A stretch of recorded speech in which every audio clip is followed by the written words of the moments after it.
Well, we know what near-death experiences have done to Daniel Brinkley, one of our guests. In a moment, you'll be hearing from Kevin Montague. You'll hear about his two near-death experiences and what they've done for him as well. And his book is called The Master's Key to Unlocking and Mastering Chronic Disease and how that's affected him as well. So Kevin's next with us on Coast to Coast AM.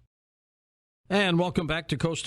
George Noory with you. Our special guest, Kevin Montague, author, scholar, artisan, scientist. Kevin has had two near-death experiences, which truly opened his mind to how the world works, as well as the science behind various topics, including what causes cancer. His 20-year journey dealing with the chronic disease process led to this book, The Master's Key, taking science into the next 40 years to come.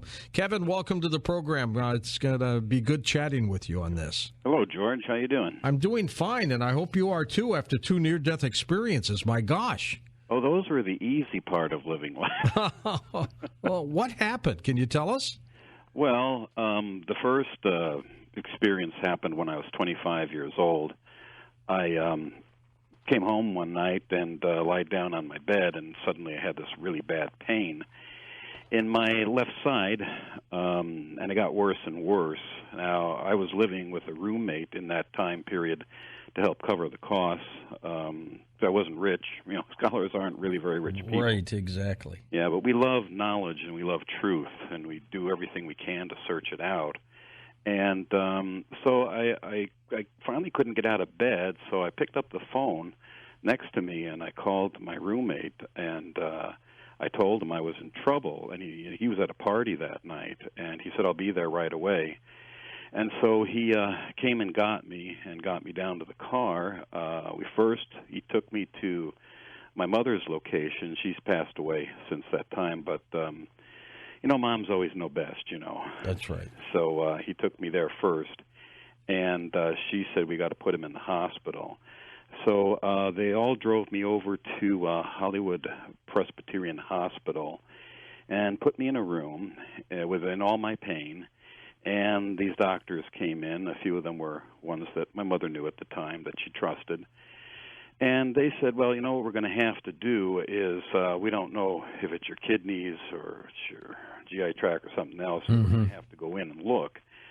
So they asked me if I was open to doing a pyelogram. And at that time, I didn't have the knowledge I have now. And I said, "What's that?" You know.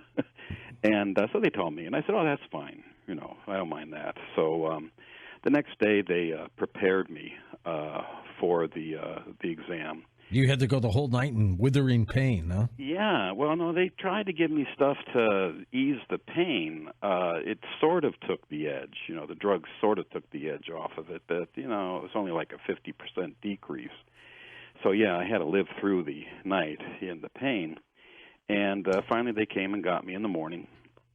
And they got me ready on a gurney and everything and took me into the operating room. And, George, I hadn't seen an operating room since I was a boy. Right, exactly. You're only 25 years old, for crying out loud. I know. I mean, I did have bad eyesight. I had 2 surgeries done on that. My tonsils removed, an appendectomy.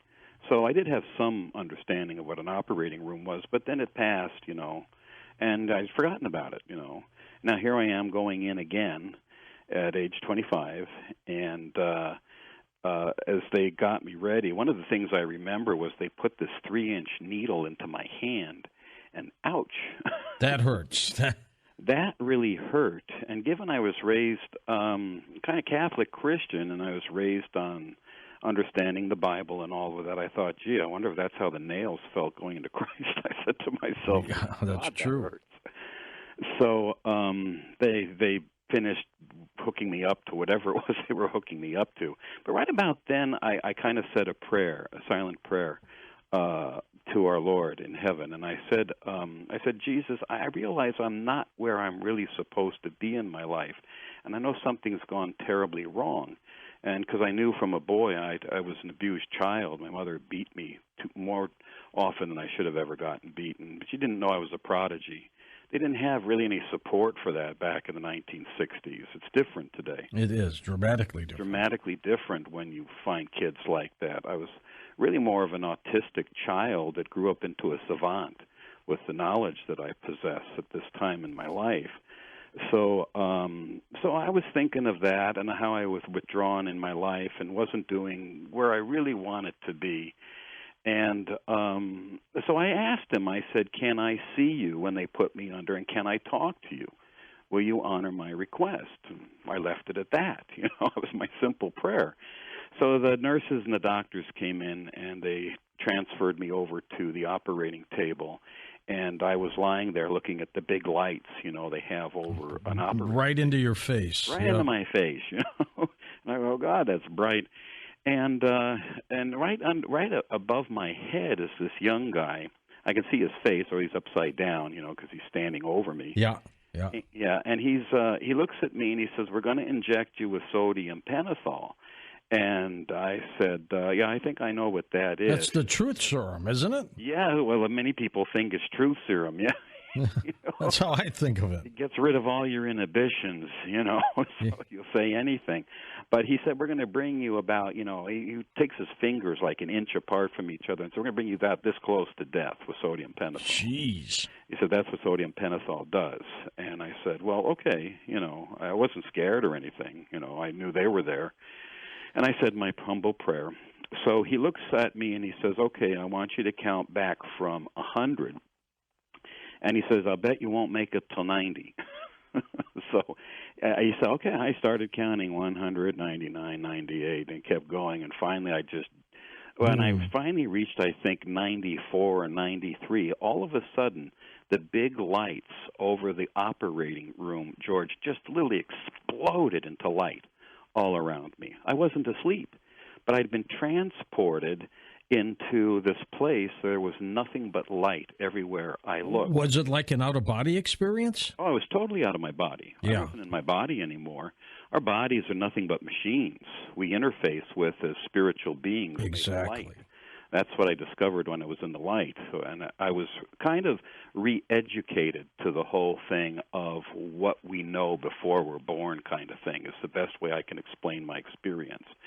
So I was standing there in the light. I was at first a little bit disoriented, going, what happened? You know, where am I? Sure. You know, it's kind of like, you know, Dorothy in The Wizard of Oz, you know, where am I now? You know, the house just crashed and I'm surrounded by all this light. And I turned around 180 degrees, and I realized I'm standing there. Everything is as real as you and I walking through this world. In fact, more real than what we experience here. So I turned around 180 degrees, and George, there behind me was this huge portal with kind of a fuzzy, misty edge around it. And I could look into space, what we call outer space. The light refers to as space. I'll explain that in a little bit. But I was seeing the Earth and the sun shining on it, and all you guys were there as I looked through the portal. And later on, a lot of this had a lot of significance to me. So anyway, I turned around back about another 90 degrees to my right and looked straight up into the light. And I could see that the light had distance in it. And I didn't understand that right away. Then all of a sudden, as I kept staring, all of this interchange was going on between me and the light as all the questions in my mind were being answered at rapid speed, incredibly rapid speed.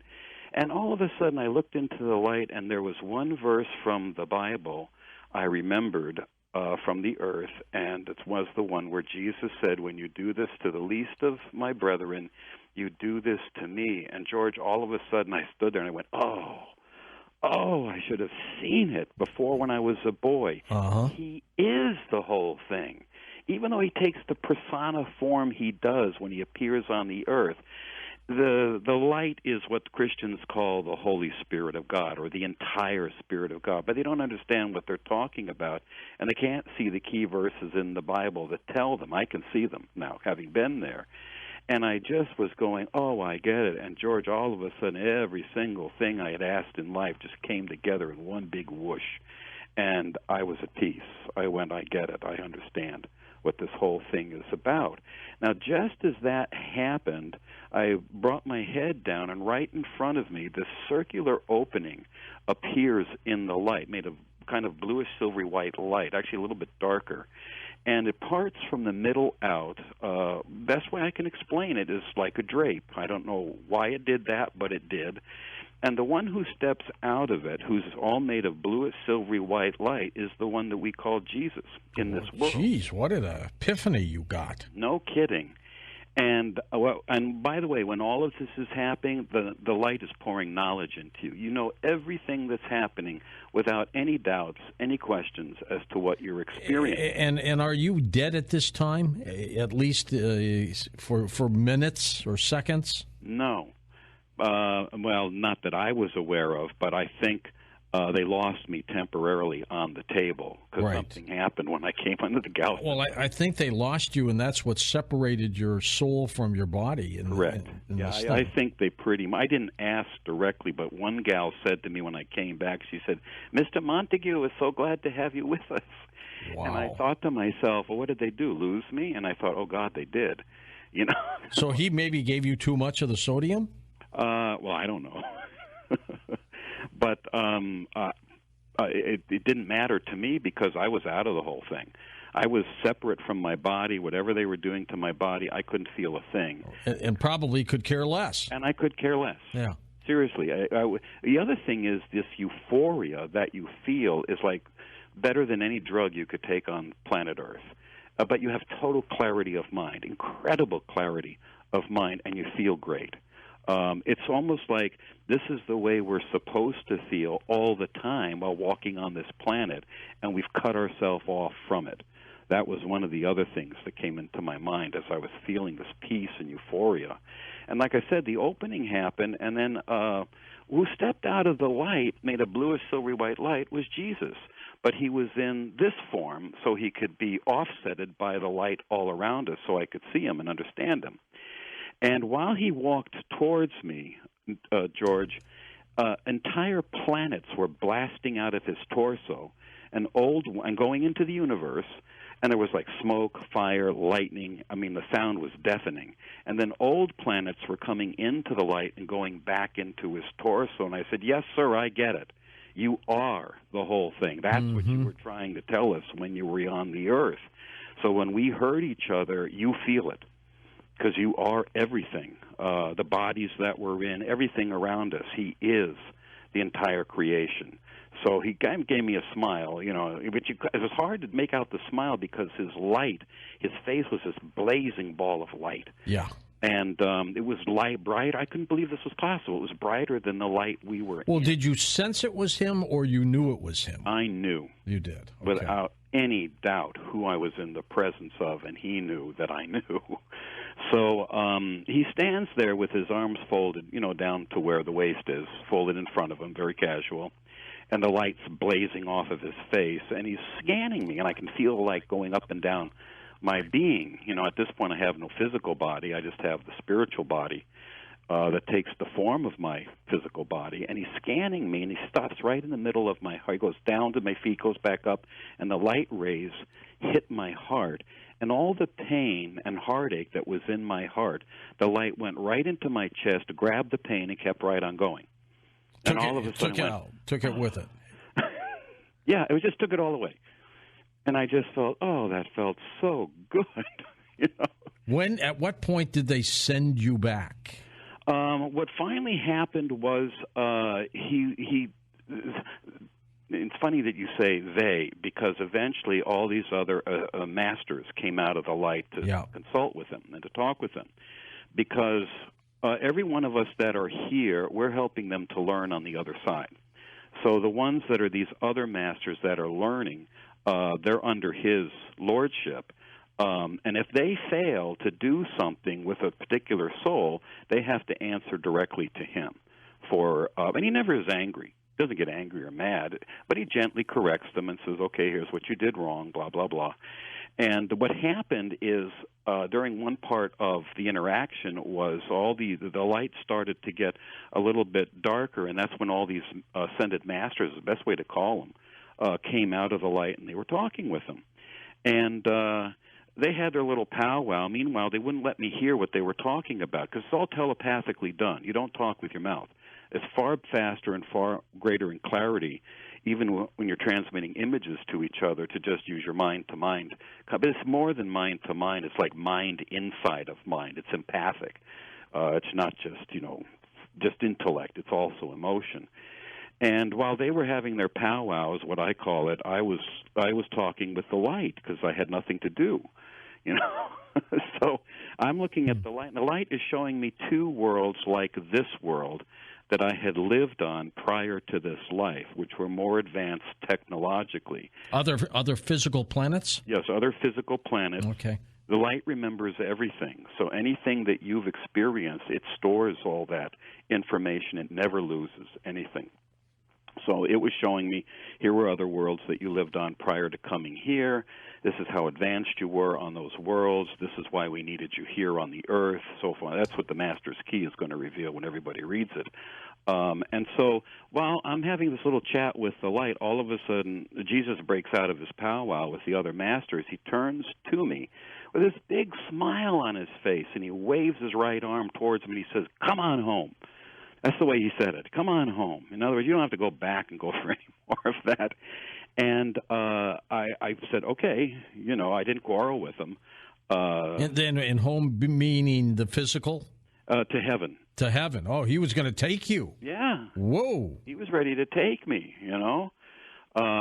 Listen, George, I talk to him day and night. I've been doing it since I was a boy.